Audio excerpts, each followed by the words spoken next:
எல்லாருக்கும் வணக்கங்க. இன்னைக்கு இந்த வீடியோவில் நம்ம பார்க்க போகிறது kitchen garden or terrace garden, மாடி தோட்டம் இல்லை வீட்டு தோட்டம், இதை பற்றி தான் பார்க்க போகிறோம். முதல்ல எல்லாரும் புரிஞ்சுக்கோங்க, மாடி தோட்டம்ங்கிறது வேற, வீட்டு தோட்டம்ங்கிறது வேற. வீட்டு தோட்டங்கிறது கீழே தரையில் வைக்கிறது, மாடி தோட்டம்ங்கிறது மாடியில் அதாவது டெரஸில் வைக்கிறது. வீட்டு தோட்டம் வைக்கணும் அப்படின்னா இடம் வேணும். மாடி தோட்டம் அப்படின்னா மொட்டை மாடியில் வைக்கிறதுக்கு பேர் மாடி தோட்டம். நான் இந்த வீடியோவில் ரொம்ப டீட்டெயில்டாலாம் உள்ளே போலங்க எப்படி செய்கிறது அப்படின்னு. ஆனால் மாடி தோட்டம் அல்லது வீட்டு தோட்டத்தோட நன்மைகள், அதோட சாதகங்கள், பாதகங்கள், அதனால நமக்கு என்ன கிடைக்கும், அதை வைக்கிறதுக்கு முன்னாடி நம்ம என்னென்ன பார்க்கணும் அப்படின்றத மட்டும் நான் சொல்கிறேன். வாங்க வீடியோக்குள்ளே போகலாம். மாடி தோட்டம் வைக்கிறதுனால நமக்கு என்ன நன்மைகள் இருக்குது அப்படின்னு பார்ப்போம். நம்பர் 1, நம்ம வீட்டுக்கு தேவையான பழங்கள், காய்கறிகள், தழைகள் இதை நம்ம மாடியில இருந்தோ வீட்டு தோட்டத்துல இருந்தோ எடுத்துக்கலாம். இது என்ன பெரிய விஷயமா அப்படின்னு கேட்காதீங்க. இதுல கெமிக்கல்ஸ் இல்லாம எடுத்துக்கலாம். வெளியேனா கண்டிப்பா கெமிக்கல்ஸ் பயன்படுத்தியிருப்பாங்க எல்லாத்துலயும். நம்ம வீட்டுல வளர்க்கறதுனால கெமிக்கல்ஸ் இருக்காது. இதனால கொஞ்சம் பணம் மிச்சமாகும். அதுக்காக வீட்டு தோட்டத்திலயோ மாடி தோட்டத்தையோ வச்சு நம்ம வீட்டுல சமையல் செஞ்சிடலாம் அப்படின்னு உத்தரவாதம் கொடுக்க முடியாது. கொஞ்சம் பணம் மிச்சமாகும். நம்பர் 2, இதுல சுவை அதிகமா இருக்குங்க. இதை அனுபவப்பட்டவங்களுக்கு தான் தெரியும். வெளியே போய் கத்திரிக்காயோ தக்காளியோ வாங்கி சமைக்கிறதுக்கும் வீட்டுல கத்திரி செடியோ தக்காளி செடியோ வச்சு அதுல இருந்து அறுவடை பண்ணி சமைக்கிறதுக்கும் நிறைய வித்தியாசம் இருக்குங்க. இதுல உங்களுக்கு அனுபவம் இருந்தா கமெண்ட்ல கண்டிப்பா தெரியப்படுத்துங்க. அடுத்து 3வது, வீட்டுல இருக்கிற வேஸ்ட் மேனேஜ்மெண்ட். வீட்டுல இருக்கிற கழிவுகளை நம்ம ஈஸியா அப்புறப்படுத்த முடியும். வீட்டில் நம்ம சமைக்கிறோம் அப்படின்னா வெங்காயத்தோல் இருக்கும், பூண்டு தோல் கிடைக்கும், டீ போட்டு குடிக்கிறதுல டீ குப்பை கிடைக்கும், மீன் கழிவு, மற்ற நான்வெஜ் கழிவுகளையும், இன்னும் நிறைய குப்பைகள் வீட்டில் இருக்கு. முட்டை ஓடு இந்த மாதிரி ஐட்டத்தை குப்பையில் சேர்க்காம உரமாக்கி திருப்பி பயன்படுத்தலாம். அதனால வீட்டில் சேர்ற குப்பைகள் குறையும். மக்கிற குப்பையை மட்டும்தான் பயன்படுத்த முடியுமா, மக்காத குப்பையை பயன்படுத்த முடியாதா அப்படின்னு கேட்டால் தாராளமாக பயன்படுத்தலாம். எம்டி பிளாஸ்டிக் பாட்டில்ஸ், பழைய பெயிண்ட் வாளியை தொட்டியாக பயன்படுத்தலாம். பிளாஸ்டிக் கவர்ஸை விரிக்க பயன்படுத்திக்கலாம். இந்த மாதிரி நிறையா வேஸ்ட்டை நம்ம பயன்படுத்திக்க முடியும். 4வது, இடத்தை மேலாண்மை பண்ணுறது, அதாவது ஸ்பேஸ் மேனேஜ்மெண்ட் அப்படின்னு சொல்லுவாங்க. ஒரு இடம் இருக்குது, அது சும்மா இருக்குது, அதை நல்லபடியாக யூட்டிலைஸ் பண்ணுறதுக்கு இந்த மாடி தோட்டமோ வீட்டு தோட்டமோ பயன்படும். நீங்கள் இதை பயன்படுத்தலை அப்படின்னா அந்த இடம் குப்பையாக தான் இருக்கும், இல்லை பிரயோஜனம் இல்லாமல் தான் இருக்கும். அதை வாடகைக்கு விட முடியாது, பெரிய இடமா இருக்காது, சின்ன இடம் தான் இருக்கும். ஸோ அந்த இடம் மேலாண்மைக்கு இது ரொம்ப பயன்படும். 5வது, மனதுக்கு திருப்தி இருக்குங்க, சாட்டிஸ்ஃபேக்ஷன். அதுதான் நமக்கு ரொம்ப முக்கியம்.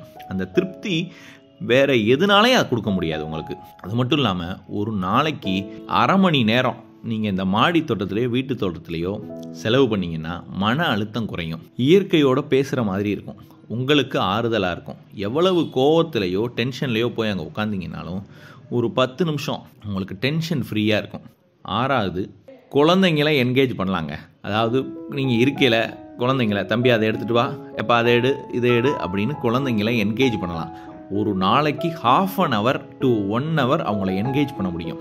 ஏன் அப்படின்னா இப்போ இருக்கிற நிறைய குழந்தைங்க கையில் இருந்து ஃபோன்ஸை வாங்க முடியலங்க. அதனால குழந்தைங்களை இதை உட்படுத்திக்கிறதுனால அவங்க ஃபோனில் செலவிடுற நேரத்தை குறைக்க முடியும். அவங்கள இயற்கையோட அணுக வைக்க முடியும். அவங்களுக்கு நிறையா சொல்லி கொடுத்த மாதிரி இருக்கும். அடுத்தது அழகு. மாடியை சும்மா வெறும்னே மொட்டை மாடியாக வச்சிருக்கிறதுக்கும் மாடி தோட்டங்களோட வச்சிருக்கிறதுக்கும் வித்தியாசம் நிறையா இருக்குது. அந்த அழகு மாடி தோட்டத்தில் தான் வரும். மாடிக்கு போனீங்க இல்லை தோட்டத்துக்கு போனீங்கன்னா சுத்தமான காற்று கிடைக்கும். இது எல்லாமே நீங்கள் செய்கிறதுனால உங்கள் உடம்புக்கு ஆரோக்கியம் கிடைக்கும். இதெல்லாம் எல்லாருமே சொல்லியிருப்பாங்க. இதை விட இன்னொன்று மாடியில் குடியிருக்கிறவங்களுக்கு தெரியுங்க. அதாவது உங்களோட கட்டடம் குளிர்ச்சி ஆகும். மொட்டை மாடியில் குடியிருந்தீங்கன்னா 12 மணி 1 மணிக்கு அப்படியே வெக்க தாக்குங்க. மாடி சூடு ஏறி உங்களை வெக்க தாக்கும். மாடி தோட்டம் வச்சுருந்தீங்க அப்படின்னா வெக்க அவ்வளவு தாக்காது, மாடியிலேருந்து சூடு அவ்வளவு இறங்காது, நல்ல குளிர்ச்சியாக இருக்கும். இதுதாங்க மாடி தோட்டம் வச்சிருக்கிறதுல எனக்கு தெரிஞ்ச நன்மைகள். அடுத்து, மாடி தோட்டம் வச்சிருக்கிறதுல நன்மைகள் மட்டுமே இருக்கா அப்படின்னா இல்லை, அதில் பாதகங்களும் இருக்குது. தீமைகள் கிடையாது, பாதகங்கள் இருக்குது. அது என்னென்ன அப்படின்னா, மாடி தோட்டமோ வீட்டு தோட்டமோ அமைக்கிறதுக்கு முன்னாடி நீர்க்கசிவு இல்லாமல் அந்த இடத்த பார்த்துக்கணும். மாடியாக இருந்தால் நீர்க்கசிவு இல்லாத இடமா இருக்கணும். சில நேரம் என்ன பண்ணுறாங்கன்னா மாடியில் அந்த நீர்க்கசிவு வராமல் இருக்கிறதுக்காக கெமிக்கலோ இல்லை அதுக்கான பிரத்யேகமான மருந்துகளோ வச்சு மாடியை சரி பண்ணிடுறாங்க. ரெண்டாவது, மாடியிலையோ கீழேயோ நல்ல நீர் போக்கு இருக்கணும், அதாவது சாய்வு இருந்து நீரை வெளியேற்ற மாதிரி இடம் இருக்கணும். இப்போ அடுத்தது மாடியில் வைக்கிறவங்களுக்காக சொல்கிறேன். அதிகமான காற்று இருக்குன்னு வைங்க. இப்போ கடற்கரை ஓரத்தில் இருக்காங்க அப்படின்னா காற்று அதிகமாக இருக்கும், அவங்களால மாடி தோட்டத்தை சரியாக பராமரிக்க முடியாது. காற்று ரொம்ப வேகமாக இருக்கும், நீங்கள் என்னதான் செடி வச்சாலும் சாஞ்சு விழுந்துடும். அந்த மாதிரி இடத்துல வைக்கிறது கொஞ்சம் சிரமம். மாடி தோட்டம் வச்சுருக்கிறவங்களுக்கு பராமரிப்பு ரொம்ப முக்கியம். ஒரு நாளைக்கு 1/4 மணி நேரத்துலேருந்து அரை மணி நேரம் தேவைப்படும். இல்லை 2 நாளைக்கு ஒரு தடவையாவது மாடி தோட்டத்தை நீங்கள் போய் பார்த்தாகணும். சில பேர் வீட்டில் 2 பேருமே வேலைக்கு போகிற மாதிரி சூழ்நிலை இருக்கும். சில பேர் காலையில் 7 மணிக்கு வேலைக்கு போயிட்டு சாயந்தரம் 7 மணிக்கு தான் வருவாங்க. வாரத்தில் ஒரு நாள் தான் உங்களுக்கு ரெஸ்ட் கிடைக்கும். அப்படின்னா நீங்கள் வாரத்தில் ஒரு நாள் தான் அதை பராமரிக்க முடியும். உங்களுக்கு பராமரிப்புக்க வாய்ப்பு கிடைக்கிது அப்படின்னா நீங்கள் மாடி தோட்டத்தை வைங்க. இல்லைங்க என்னால் முடியலைன்னா மாடி தோட்டத்தில் போய் சிரமப்படாதீங்க. ஏன்னா நீங்கள் மாடி தோட்டத்தில் செலவழிக்கிற நேரத்தை பொறுத்து தான் அது உங்களுக்கு பலன் கொடுக்கும், வீட்டுக்கு அழகு கொடுக்கும். அப்படி இல்லை அப்படின்னா அதில் அங்கங்கே குப்பை சேர்ந்துக்கிட்டே இருக்கும், அதை நீங்கள் சுத்தம் பண்ணிக்கிட்டே இருக்கணும்.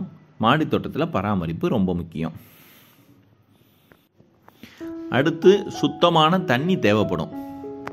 ரொம்ப சுத்தமாக இருக்கணும்னு அவசியம் இல்லை, உப்பு இல்லாத தண்ணி இருக்கணும். சில பேர் வீட்டில் தண்ணியே சவராகவும் உப்பாகவும் இருக்கும். அவங்க மாடி தோட்டத்தில் அதிகமான விளைச்சல் எடுக்க முடியாது. சில செடிகள் நல்லா வளராது. அதனால் சுத்தமான தண்ணி இருக்கிற மாதிரி பார்த்துக்கோங்க. சில பேர் என்ன பண்ணுவாங்கன்னா பெரிய தொட்டியை மாடியில் வச்சு அதில் எப்போவுமே மழை நீர் சேகரிச்சுட்டே வருவாங்க, அந்த நீரையே பயன்படுத்திப்பாங்க. அப்படி இருந்தால் வெல் அண்ட் குட், நல்லது. சில வீட்டிலலாம் ரொம்ப உப்பாக இருக்கும். அவங்க மாடி தோட்டத்தில் நீங்கள் என்ன தான் அந்த தண்ணி ஊற்றினாலும் செடி வேகமாக வளராது. செடி வளர்ந்தாலும் அது அவ்வளவா காய்க்காது. செடி வேகமாக வளர்ந்தாலும் மித்த இடத்துல விளையிற மாதிரி விளையாது.